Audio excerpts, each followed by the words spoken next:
Hello everybody, welcome to another episode of CTRL Alt Listen. Today I'm extremely excited because it's a topic that's really passionate to my heart. Today we're going to be talking about leadership styles and leading with empathy. I think in the past we delved into some of the topics around thought leadership, and thought leadership is underpinned by your leadership style. And today I'm especially privileged to have Mr. Lawrence Eta with us. Lawrence, would you mind introducing yourself? Yes, thank you for having me. I'm a global technology leader working in 5 countries and looking forward to this conversation. Thanks, Lawrence. So, Lawrence, let's start off with what are some of the latest trends you've seen in the way leaders work in today's dynamic world?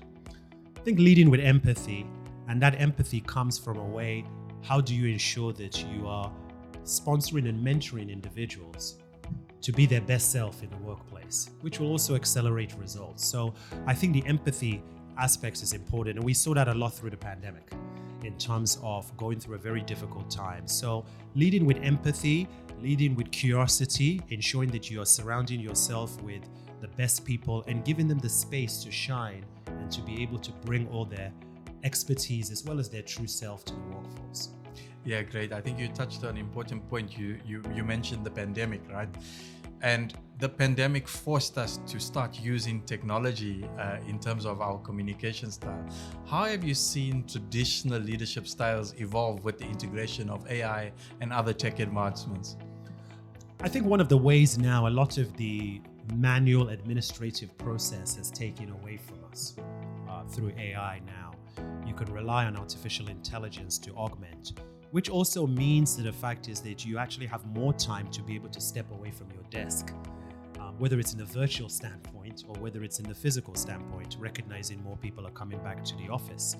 And I think with that, once you actually start in a conversation with various colleagues in asking and being curious about their life from the personal standpoint, about what makes them tick, I think you get more engagement and more connection, and it really comes to emotional intelligence with them.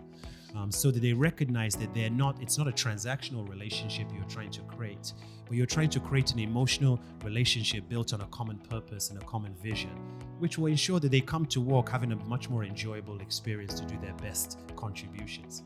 Great. You mentioned earlier you lived in 5 countries or worked in 5 countries. I mean, most of us work for global organizations.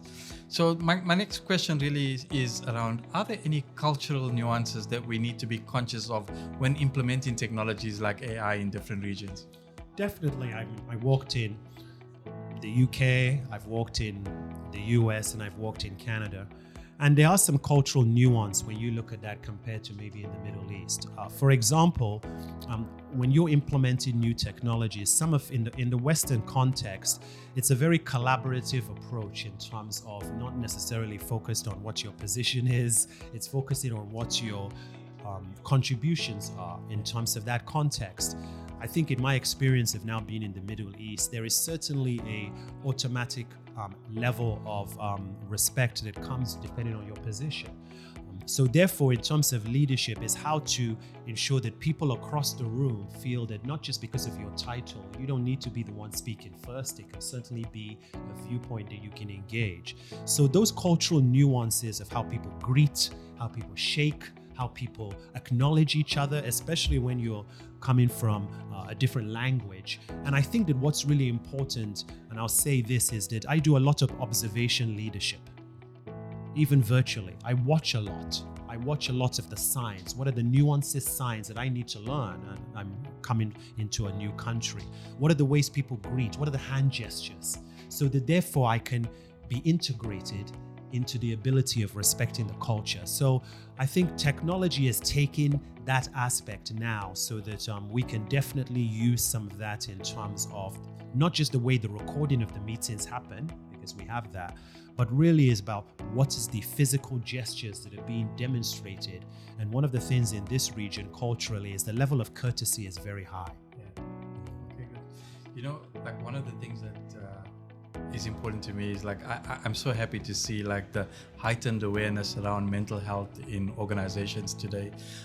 How do you see leadership styles need to evolve to address some of the concerns about job displacement and the psychological impact that it has in this dynamic work environment in organizations today?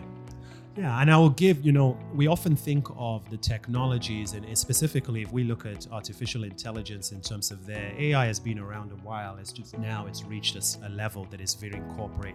And I'll give an example that I had when as the former Chief Technology Officer of the City of Toronto. And also when I was there as the Deputy Chief Information Officer, I went to address 300 people in a unionized environment. And one of the things we were looking at the stage was the acceleration to the cloud. It seems like a long time ago now. And one of the questions I had was that my job will be displaced. This is in 2017. I think the way I addressed it was that in terms of a conversation with the key of some of these new technologies is less about the displacement of jobs, but the opportunity is creating to go to other areas to do more in other industries. Do we really want the people doing the manual aspects, the administrative?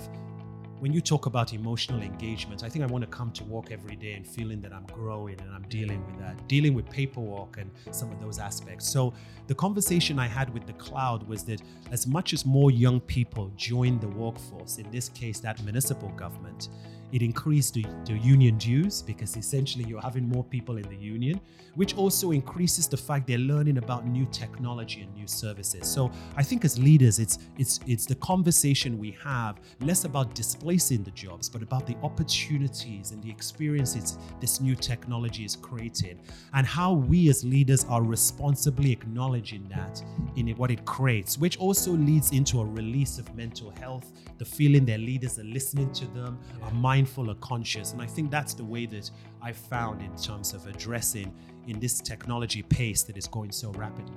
So I think in summary, you're saying that, jobs are more focused on human centricity and having meaningful impact instead of the mundane tasks that people are doing. Very much so. And, we talked about it. And one of the aspects I really felt is that in a new book that I'll have coming out fairly soon is Bridging Walls and Technology Leaders in the Public Service.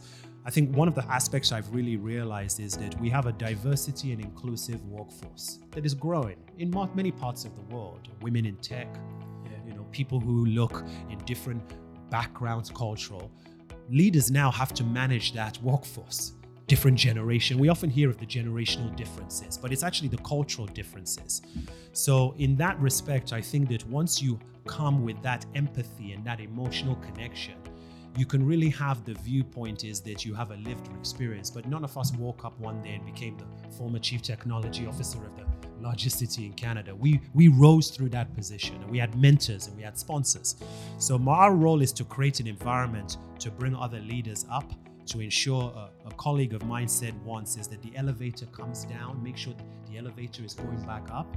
And I think our job is to create that ecosystem and to share our wisdom, our lessons learned, and then make sure we impart that. And one of the biggest things I'm very, very passionate is the women in tech. When I was in Toronto, I really made sure that my executive team, the Deputy Chief Technology Officer, were women from a diverse and inclusive. And the word diverse and inclusive are different. You can be diverse of voices, but you want to make sure the voices are being inclusive in listening. So I think this is the modern style of leadership, and it is being tested in various different areas in our societies today. Lawrence, thank you so much for your time. It's really been an inspiring session with you. It certainly left me motivated and inspired to do more and to do better. I'm definitely going to be on the lookout for your book because I'll probably be one of the first people to read it. So thank you so much for your time. And thank you very much for the opportunity and your great work you're doing in this space. I think your voice on leadership, your voice in this diversity and inclusive is well needed. And thank you very much for that opportunity again. Thank you. Thank you for joining us for another session of Control Alt Listen. Look forward and stay tuned for the latest episodes coming out soon.